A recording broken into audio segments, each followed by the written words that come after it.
Hi friends, welcome to Legal Rules 24. భారతీయ సాక్ష్య అధినియం 2023 overview or scheme of the act ఈ వీడియోలో మనం తెలుసుకుందాం. మనకి ఇండియన్ ఎవిడెన్స్ యాక్ట్ 1872ని రీప్లేస్ చేస్తూ మనకి BSA 2023 1 జూలై 2024న ఫోర్స్లోకి రావడం జరిగింది. ఈ విషయం మీ అందరికీ తెలిసిందే. ఈ భారతీయ సాక్ష్య అధినియంలో మనకి మొత్తము 4 పార్ట్స్ ఉన్నాయండి. 170 సెక్షన్స్ ఉన్నాయి. మనకి 12 చాప్టర్స్ కింద డివైడ్ చేయడం జరిగింది. 4 పార్ట్స్లో ఫస్ట్ పార్ట్ మనకి ప్రిలిమినరీ పార్ట్ అండి. Part 2 relevancy of facts or relevant fact. తర్వాత థర్డ్ పార్ట్ మనకి ఆన్ ప్రూఫ్ అండి. Fourth part production of evidence and effect. ఈ విధంగా 4 భాగాలుగా డివైడ్ అయ్యింది ఈ యాక్ట్. అసలు ఇండియన్ ఎవిడెన్స్ యాక్ట్ మన BSA ఉన్నా మనం ఇండియన్ ఎవిడెన్స్ గురించే కాబట్టి మనం ఆ వర్డ్ యూజ్ చేస్తున్నాం. సో ఇండియన్ ఎవిడెన్స్ యాక్ట్ అసలు యొక్క మెయిన్ ఆబ్జెక్ట్ ఏంటో చూద్దాం. మనకి జనరల్గా ప్రతి ఒక్క ప్రొసీడింగ్ యొక్క ఆబ్జెక్ట్ ఏంటంటే the object of legal proceeding is the determination of rights and liabilities which depends on facts. ప్రతి ఒక్క ప్రొసీడింగ్ యొక్క మెయిన్ ఆబ్జెక్ట్ ఏంటంటే determination of rights and liabilities. దేని మీద డిపెండ్ అయ్యి ఈ రైట్స్ అండ్ లయబిలిటీస్ని డిటర్మైన్ చేస్తామంటే facts of the each and every case. అయితే ఈ ఫ్యాక్ట్స్ అనేవి మనకి ఈ BSAలో సెక్షన్ 2లో డెఫినేషన్ ఇవ్వడం జరిగింది. ఈ ఫ్యాక్ట్స్ అనేవి 2 టైప్స్ ఉంటాయి.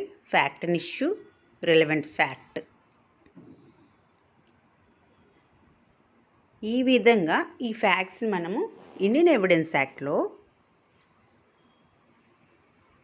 3 క్వశ్చన్స్ మనం వేసుకోవాలండి. What, how, by whom. మీకు ఇక్కడ ఫన్నీగా ఒక కామెడీ వీడియో చూపిస్తాను, చూడండి. లైఫ్లో ఫైల్లోకి రావాలంటే 3 సూత్రాలు ఉన్నాయి. ఎందుకు, ఏమిటి, ఎలా. ప్రతి విషయంలోనూ 3 ప్రశ్నలు వేసుకుంటే కొత్త కొత్త విషయాలు తెలుస్తాయి. అలా తెలుసుకో. ఎందుకు, ఏమిటి, ఎలా.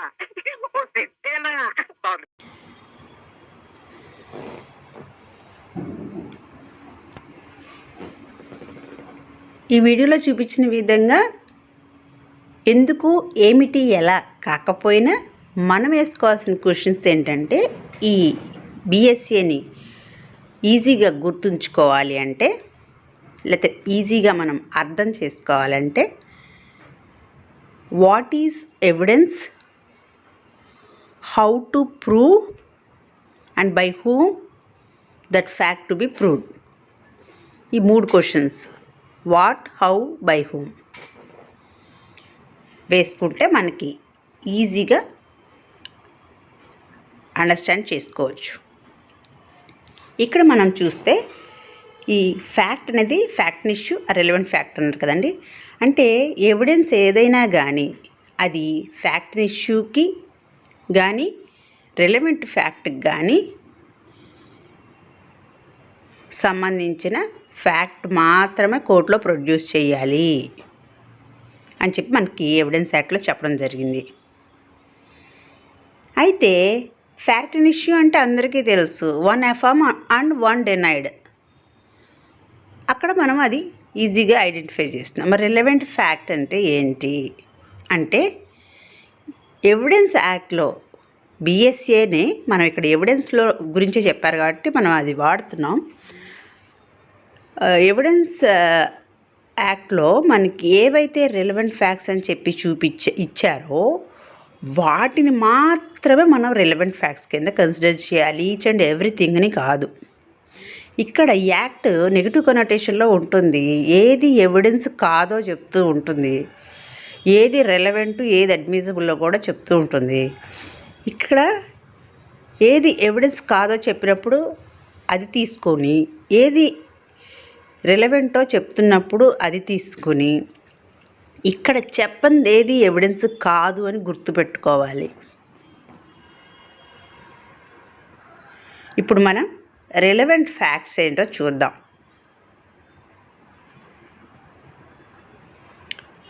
వాట్ ఈజ్ రెలవెంట్ అనే క్వశ్చన్కి మనకి ఇక్కడ సెక్షన్స్ 3 to 50 చాప్టర్ 2లో ప్రొవైడ్ చేశారు. Relevant facts are connected with facts, admissions, confessions, statements by person who cannot be called as witness, statements under special circumstances, judges in other cases, judgments, opinions, character. ఇవి అన్నీ relevant facts అంట. మనం evidence దేనికి produce చేయాలి? అసలు evidence అంటే ఏంటి అంటే facts which are connected to fact issue or relevant fact. అది మనకి ఎవిడెన్స్ ఇక్కడ. సో ఈ రిలవెంట్ ఫ్యాక్ట్స్ అన్నీ కూడా మనం ఎవిడెన్స్ కింద ప్రొడ్యూస్ చేయవలసి ఉంటుంది. అయితే మనకి ఇక్కడ they may be judicially noticed. How to prove అనే క్వశ్చన్ వేసుకున్నప్పుడు మనకి ఓకే ఎవిడెన్స్ అంటే వాట్ ఈజ్ ఎవిడెన్స్ అంటే మనం ఏమన్నాం? Facts connected to fact issue relevant fact అన్నాం. How to prove that facts అంటే ఏమంటున్నాం? They may be judicially noticeable, proved by oral evidence, proved by documentary evidence. So judicially noticeable అయితే prove చేయాల్సిన అవసరం లేదు. ఇంకా ఓరల్ ఎవిడెన్స్తో ప్రూవ్ చేయొచ్చు, డాక్యుమెంటరీ ఎవిడెన్స్తో ప్రూవ్ చేయొచ్చు. హౌ టు ప్రూవ్ అంటే ఇప్పుడు ఈ డాక్యుమెంటరీ ఎవిడెన్స్కి సంబంధించి కూడా కొన్ని సబ్ కాన్సెప్ట్స్ లాగా డివైడ్ చేయడం జరిగింది హౌ టు ప్రూవ్ అనేదాన్ని. అవేంటో తెలుసుకుందాం. Primary or secondary evidence, attested or unattested documents, public or private documents, sometimes presumed to be genuine, exclusive or not of oral evidence. Exclusion of oral evidence by documentary evidence అన్నమాట. ఈ 5 విధాలుగా documentary evidence మనము produce చేయవలసి ఉంటుంది. ఈ విధంగా మనము ఆ పై చెప్పబడినటువంటి ఫ్యాక్ట్స్ ఏవైతే ఉన్నాయో ఆ ఫ్యాక్ట్స్ని ఈ విధాలుగా కోర్టులో ఎవిడెన్స్ని ప్రొడ్యూస్ చేయవలసి ఉంటుంది.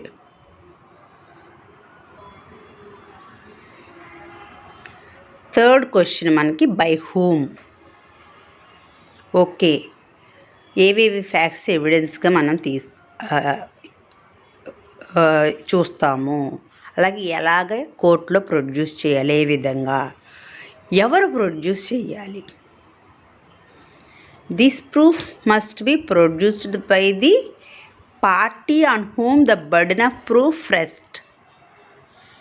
ఓనర్స్ ఆఫ్ ప్రూఫ్ ఎవరైతే ఆ కేసుకి ఎవిడెన్స్ని ప్రొడ్యూస్ చేయకపోతే వాళ్ళు కేసుని లాస్ అవుతారో వాళ్ళకి ఓనర్స్ ఆఫ్ ప్రూఫ్, వాళ్ళకి బర్డెన్ ఉంది. అయితే వాళ్ళు అన్లెస్ హీ ఈజ్ ఎస్టోప్డ్, నువ్వు ప్రొడ్యూస్ చెయ్యాలి ఎవిడెన్స్, నీకు ఎలిజిబిలిటీ ఉంది, నీకు బర్డెన్ ఉంది, కానీ ఎస్టోప్డ్ అవ్వకూడదు నువ్వు ప్రొడ్యూస్ చేయడానికి.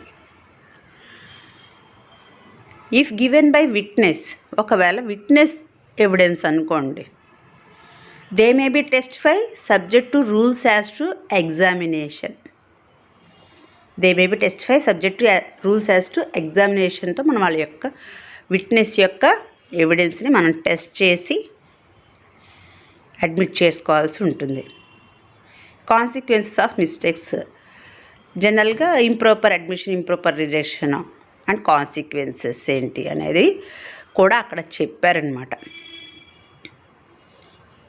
ఇది స్మాల్ స్టోరీ కింద మనం నేరేట్ చేస్తే, proceeding is determine the rights and liabilities based on the facts, and facts are 2 types, fact and issue and relevant fact, and those facts to be proved by way of judicially noticeable oral evidence, documentary evidence, and by whom ante the persons on whom the burden of proof lies unless they are stopped.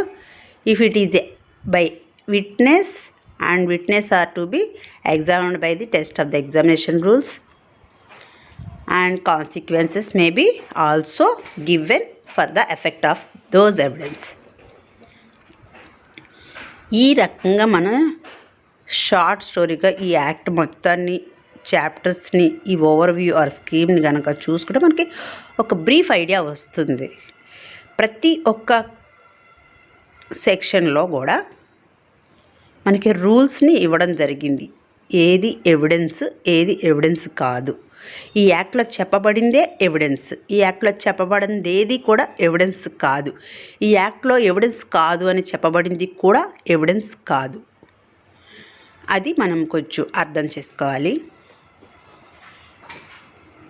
And that no means no, maybe means no, I don't know means no, and silence also means no. Only yes means yes. మీకు scheme ఇచ్చాను కదండి. Next వీడియోస్లో మీకు object of BSA, అలాగే application, అది territorial అప్లికేషనా, subject matter అప్లికేషనా, లేకపోతే అసలు ఏమిటి అప్లికేషన్ ఆఫ్ ద యాక్ట్, మనకున్న రూల్స్ ఏంటి, జనరల్గా మనకి general principles and rules of evidence BSA యొక్క మెయిన్ ఆబ్జెక్ట్. సో ఆ జనరల్ ప్రిన్సిపల్స్ ఏంటో, రూల్స్ ఏంటో మనం చూద్దాం. నేను ఫర్దర్గా ఈ BSA మీద వీడియోస్ చేస్తానండి. Keep following my channel. ఇది ఇన్ఫర్మేటివ్గా అనిపిస్తే లైక్ చేయండి, షేర్ చేయండి. కొత్తగా ఎవరైనా నా ఛానల్ని విజిట్ చేస్తే సబ్స్క్రైబ్ చేయండి. Keep following my channel. Thanks for watching.